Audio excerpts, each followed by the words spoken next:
Cette semaine, dans Secret Déco, nous visitons les chambres d'hôtes de l'écurie à Obernai et je vous fais découvrir mon coup de cœur, l'ancêtre du papier peint, le papier dominoté. Il est imprimé à la main par Alexandre Poulaillon dans son atelier à Mulhouse.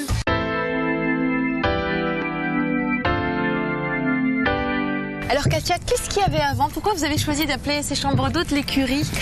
C'est un ancien corps de ferme. À la place de cette maison-ci, il y avait une grande écurie et vous verrez tout à l'heure au niveau de la première chambre d'hôte, c'était une ancienne écurie aussi. Donc d'où le nom pour rester bien dans le cadre. Oui. Vous vouliez garder le côté un peu authentique de la maison? Tout à fait. Et pourtant, vous lui avez donné un sacré coup de frais. Ce qui est étonnant, c'est quand on passe ce portail, on ne s'attend pas à trouver un si beau jardin, une piscine. Vous avez vraiment recréé l'ambiance d'une maison. On a voulu que quand nos hôtes arrivent, qu'ils se sentent comme chez eux à la maison. Donc on a tout simplement refait un beau jardin, quasi à l'identique, au pied des remparts, avec un agrément, une piscine. Donc vous l'avez choisi très contemporaine, la piscine, avec du bois carré, avec un liner jaune qui lui donne une petite teinte un peu verte, c'est sympa. Oui, ça c'est la petite histoire, ça nous a été imposé par les bâtiments de France. Il y a eu des contraintes alors pour refaire le bâtiment? L'étude a été relativement longue, 2 ans de travaux.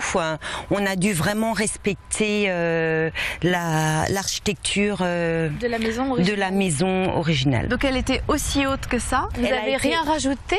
Non, elle a été juste entièrement restaurée. D'accord. C'était une bonne idée de mettre du bardage bois aussi à l'extérieur. Et ça rentrait bien dans le cadre et dans le style d'Obernai. Et comme on est au rempart, il fallait rester dans ce côté nature. Et du coup, vous avez créé 5 chambres d'hôtes et elles sont marrantes parce que vous avez quand même une belle hauteur de bâtiment. Donc c'est pratiquement que des duplex. Déjà, on a voulu que nos hôtes aient de la place quand ils arrivent et de la luminosité aussi. Parce que quand on repart d'un bâtiment, d'un ancien bâtiment, chercher de la luminosité en respectant l'architecture n'est pas toujours évidente.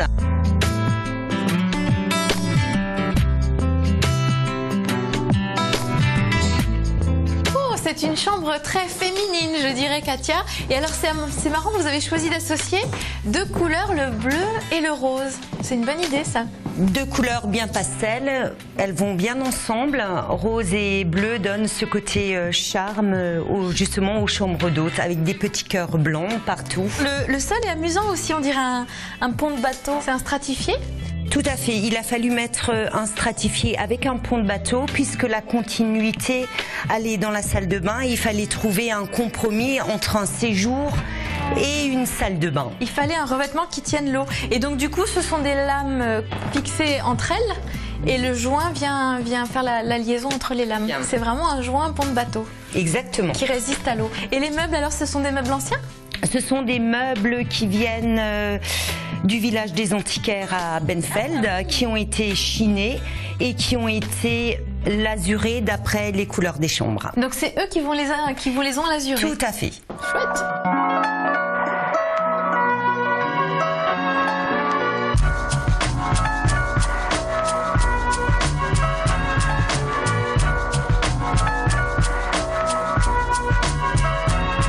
Continuer la visite dans un instant, mais avant cela, direction Mulhouse. Je vais vous présenter Alexandre Poulaillon. Il est artisan dominotier. Le papier dominoté, il faut le savoir, c'est l'ancêtre du papier peint. Ils sont 2 en France à en produire encore à la main et on a de la chance. On en a un du côté de Mulhouse. On visite son atelier.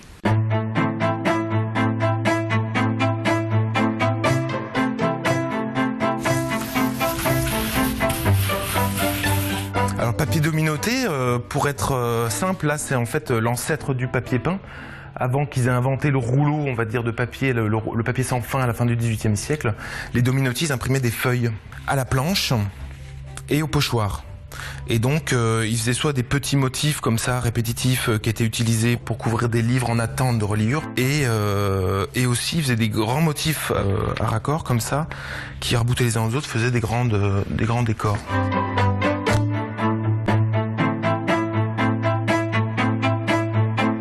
trouvé dans un livre ancien qui parlait de ces papiers dominotés.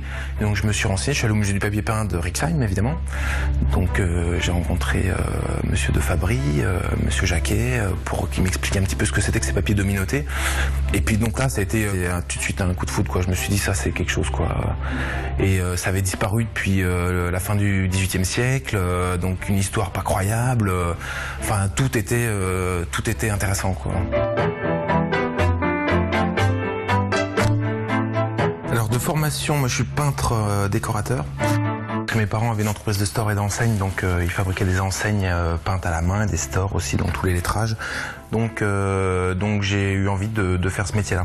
Donc je suis allé dans une école à Reims qui s'appelait l'école Blot, et donc j'ai étudié la lettre peinte pendant 1 an. Et en 2e année, on pouvait étudier le décor peint, donc tout ce qui est technique de bois, marbre peint, le trompe-l'œil, les faux ciels, la dorure et tout ça. Donc voilà. Donc j'ai commencé comme ça.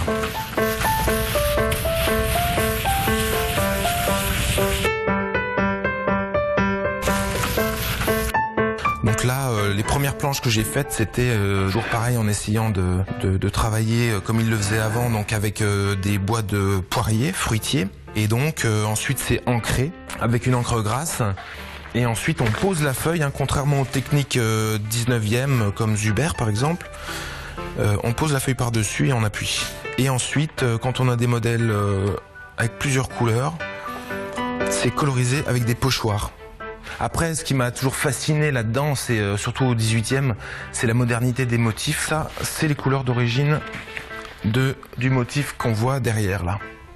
En même temps, ça me surprend pas parce que je connais le travail qu'ils faisaient au 18e siècle, aussi bien dans le textile et donc les influences qu'il pouvait y avoir africaines, asiatiques, tout ça. Donc là, pour moi, c'est découvrir ça, c'est vraiment du voyage, quoi. C'est ce qui me plaît dans l'ancien, quoi. C'est que c'est hyper moderne, quoi. Il y a beaucoup de choses. Il suffit juste de changer un tout petit peu les choses, les couleurs, pour que ça décolle, quoi. Et après, c'est de savoir comment le refaire, comment créer une ambiance, et puis de travailler en relation avec les architectes. Pour moi, les créateurs, c'est eux, quoi. Eux, ils ont une idée, ils disent bon, tiens, ça. Et puis ils me disent bon, bah voilà, qu'est-ce que t'en penses? J'aimerais faire quelque chose dans cet esprit-là. Le dernier grand projet, on va dire, c'était le restaurant Les Climats à Paris, donc rue de Lille, dans le 7e arrondissement. Donc là, j'ai décoré pour une décoratrice d'intérieur, là, Bambi Sloan. On a refait tous les plafonds peints au pochoir. Toutes les tables ont été peintes, décorées, résinées. Les sols des toilettes ont été entièrement décorés et résinés. Et puis le bar, voilà. Donc là, il y a eu un gros mix de techniques. Donc voilà. Après, le fait d'avoir beaucoup de techniques, ça me permet vraiment de faire ma cuisine et de choisir les ingrédients, quoi, pour que ça corresponde à un projet et puis que ça rentre dans les clous, quoi.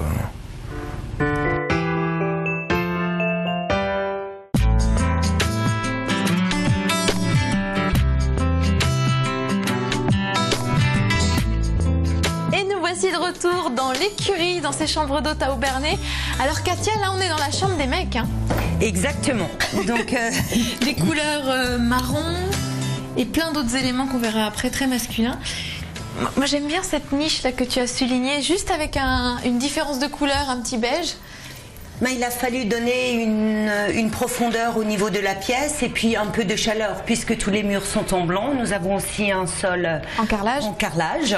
Donc il fallait donner un peu, relever ce côté couleur, tout en restant dans les nuances du marron, effectivement. Et je le disais tout à l'heure, on sent la touche masculine dans cette chambre, et ça commence déjà au rez-de-chaussée avec ce pneu.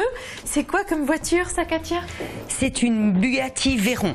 C'est la Veyron. Ah oui, d'accord, sacré pneu. Et alors pourquoi ces choix de clin d'œil comme ça à Bugatti? On était parti sur un thème de 5 chambres, et avec Sébastien, donc, qui est mon associé au niveau des chambres d'hôtes, a voulu quand même une chambre masculine et un clin d'œil pour sa passion qui sont les voitures.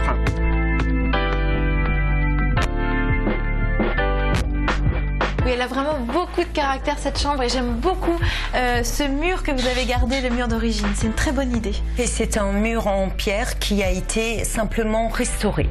Et alors cette chambre est vraiment réussie avec une tête de lit en bois qui reprend un petit peu le sol bateau. Et alors ces lampes, Katia, tu t'es lâchée sur les lampes. Oui, donc j'ai voulu ce côté doré, cette chaleur et surtout une couleur qui va bien avec le marron.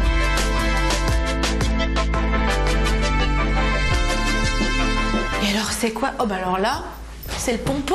Qu'est-ce que c'est que ça? C'est un pare-choc original de la Bugatti Veyron. C'est pas vrai. Et vous l'avez encastré dans le mur? Oui. Ça c'est vraiment, ça c'est un coup de Sébastien encore, c'est ça? Exactement. Un coup de folie.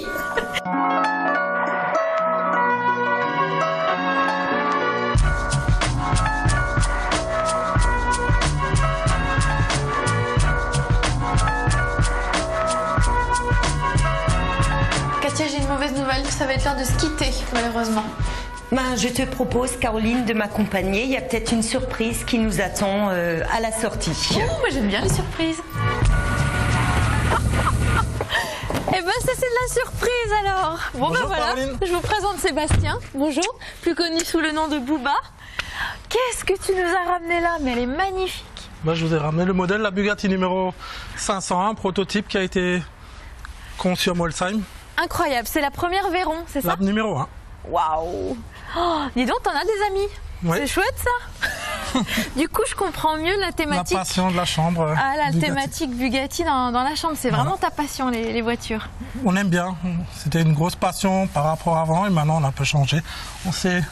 Oui, c'est ça, tu t'es lancé dans les chambres d'hôtes. Dans les chambres d'hôtes. Mais t'as un garage aussi. Aussi, oui. Donc c'est le milieu automobile, c'est vraiment ton domaine. Oui. Bon, en tout cas, bravo. Hein. Les chambres d'hôtes, beau résultat. Ça donne envie de venir passer un petit séjour ici.